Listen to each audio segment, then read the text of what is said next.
আজকে গেলাম দোগাছির বড় মসজিদে, জুম্মা মসজিদে। তোমরা সবাই হয়তো জানো, যারা নদিয়া জেলায় যাদের বাড়ি রয়েছে। তো আমার মতো সবাই এই খুব চেনা পরিচিতি নিশ্চয়ই জানো। তো অনেক দিনের মানত করা ছিল যে ওখানে যাওয়ার জন্য, কিছু মানুষজনকে খাওয়ানোর জন্য। তো সেটা আজকাল করেও হচ্ছিল না। আর মায়ের কি হচ্ছে না হচ্ছে সেটা তোমাদের সঙ্গে পরে শেয়ার করব এক সময়তে।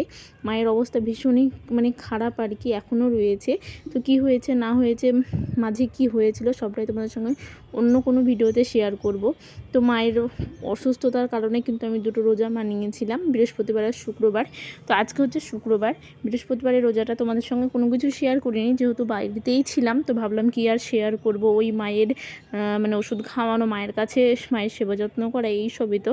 আর আজকে টাইটেল আর থাম্বনেল দেখে নিশ্চয়ই বুঝতে পেরে গেছো যে কোথায় যাচ্ছি। তো ভাবলাম বাইরে যখন বেরোবো তো তোমাদের সঙ্গে সবটাই শেয়ার করি। তো এখন টাইম হচ্ছে, তোমাদেরকে বলি, রাত্রি 2টো। তো 2টোর সময় ঘুম থেকে উঠেছি, উঠেই ব্রাশ করে নিলাম। ফার্স্টে ব্রাশ করে নিয়ে তারপরে বেসিনে মুখটা ধুয়ে নিলাম, আর মাথার চুলটাকে একটুখানি আঁচড়িয়ে চুলটাকে ভালো করে বেঁধে নিলাম। আর চলে এসেছি রান্না করতে, যেহেতু তোমাদেরকে বললাম যে রোজা রেখেছি। তো রান্না করেই তো খাওয়া দাওয়া করতে হবে। চাইলেই আমি আগের দিনের খাবার খেতে পারতাম, কিন্তু প্রচণ্ড গ্যাস হবে। একে তো মাও অসুস্থ, তারপরে যদি আমি অসুস্থ হয়ে যাই তাহলে তো মায়ের দেখাশোনা করার আর কেউ থাকবে না। তো নিজের যত্ন তো নিজেকেই করতে হবে, মায়ের জন্য সুস্থ থাকতে হবে। তার জন্য কিন্তু শুধুমাত্র আমার একার জন্য ছোটো হাঁড়িতে ভাত চাপিয়েছি। আর বাইরেটা কতটা ঘুটঘুটে অন্ধকার সেটা তো নিশ্চয়ই বুঝতে পারছো। তো আমরা যে রুমে থাকি সেই রুমে কিন্তু একটা ওভেন নিয়ে এসেছি, বড় সিলিন্ডার, যেহেতু মাদের ডবল আছে। তো ভাবলাম যে এখানেই রান্নাটা করে নিই। তো রান্না হচ্ছে তোমার ওদিকে ভাত, আর তার সঙ্গে হচ্ছে ডিম ভাজা। আগের দিন রাত্রিবেলা করেছিলাম আলু দিয়ে আর খাসির মাংস দিয়ে।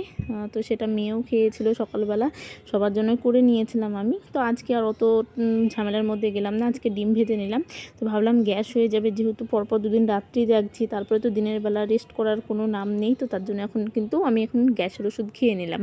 আর তারপরে এখন নামাজটাও পড়ে নেব। আর নামাজ পড়ার পর কিন্তু আজকে একদম রেস্ট করিনি। অন্যদিন তবু 1-2 ঘন্টা ঘুমাই, ওই 4:30 থেকে নামাজ পড়ার পর 5:30 পর্যন্ত ঘুমাই, যেহেতু সকালবেলা উঠে মায়ের ওষুধ খাওয়ানো থাকে, তারপরে মায়ের মুখ হাত পা ধোয়ানো, বাথরুমে নিয়ে যাওয়া, সবটাই কিন্তু আমাকে করতে হয়।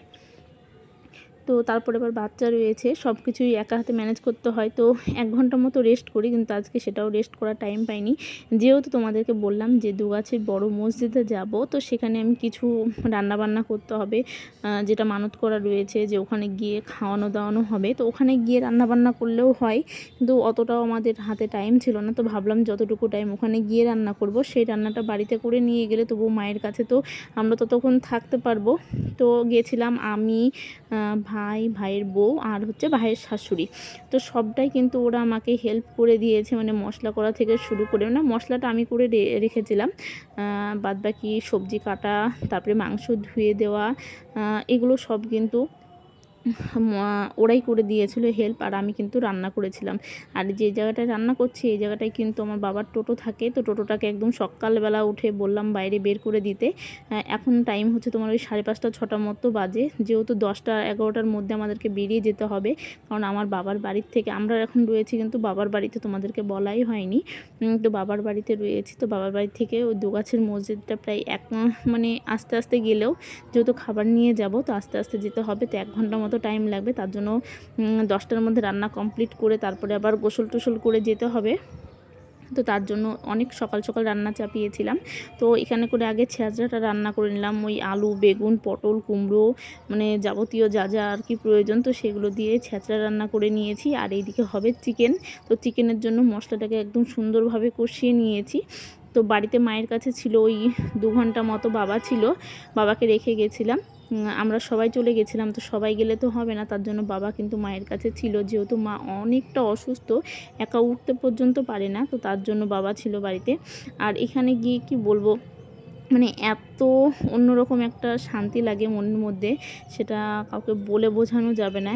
এতটা অন্যরকম একটা শান্তি লাগে ওখানে যাওয়ার পরে, মনেই হয় না যে এই পৃথিবীতে থাকি বা কিংবা এই জগতের জন্য কোনো চিন্তা ভাবনা করি, একটা আলাদা জগতের মধ্যে চলে যায় যেন মন প্রাণ সব কিছু। তাই মনে হয় যে কার জন্য এত রাগারাগি, কার জন্য এত ঝামেলা গণ্ডগোল বিদ্বেষ, মানে কোনো হিংসা মনেই হয় না কোনো কিছু।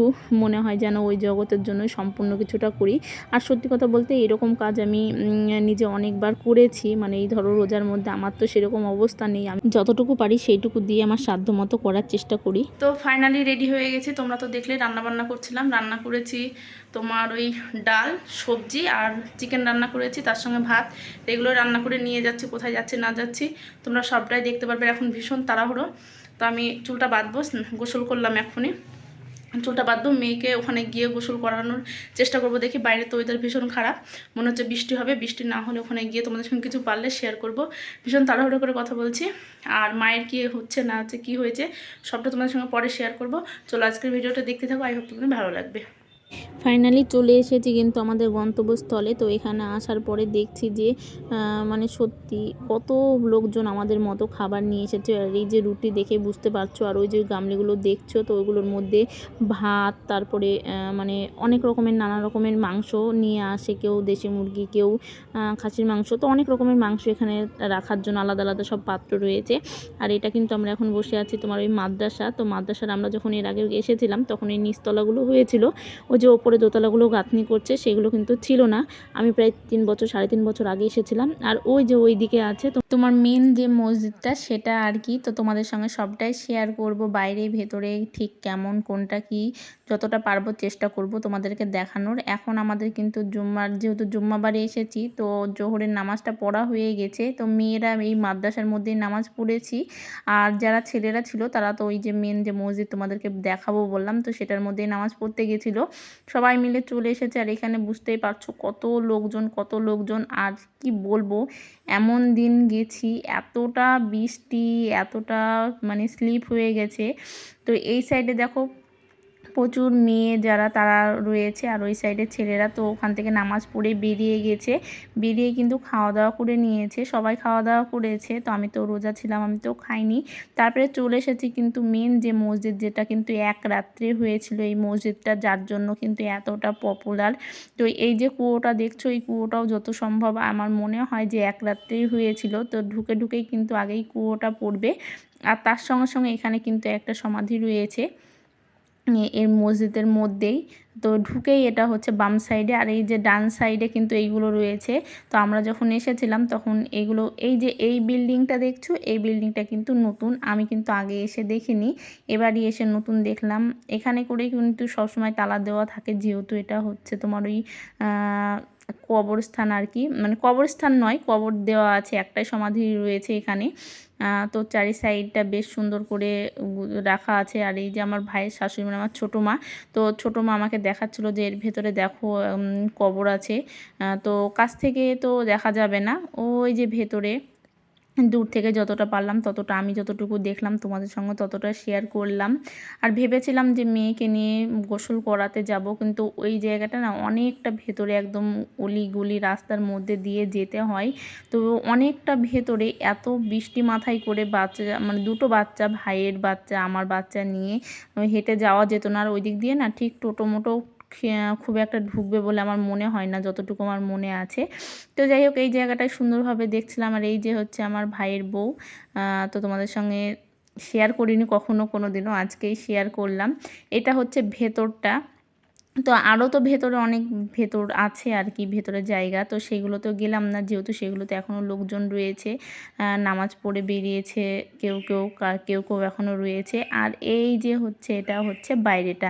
তো আমরা ওখান থেকে চলে আসলাম, যেহেতু বললাম যে মা একা রয়েছে, তো মাকে রেখে এসেছি, একটা ভীষণই হেডেক টেনশন। তো তাড়াহুড়ো করছি যে সবটা তোমাদের সঙ্গে সেরকমভাবে শেয়ার করতে পারলাম না, যেটুকু পারলাম শেয়ার করলাম। এই হচ্ছে বাইরেটা, ভীষণই সুন্দর।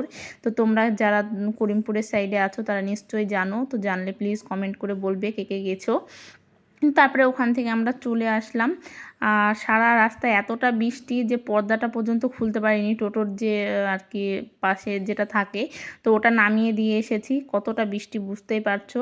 তো যাই হোক, চলো আজকের ভিডিওটা এই পর্যন্তই। সবাই ভালো থেকো, সুস্থ থেকো, নিজেদের খেয়াল দেখো। দেখা হচ্ছে আবার নেক্সট কোনো ভিডিওতে।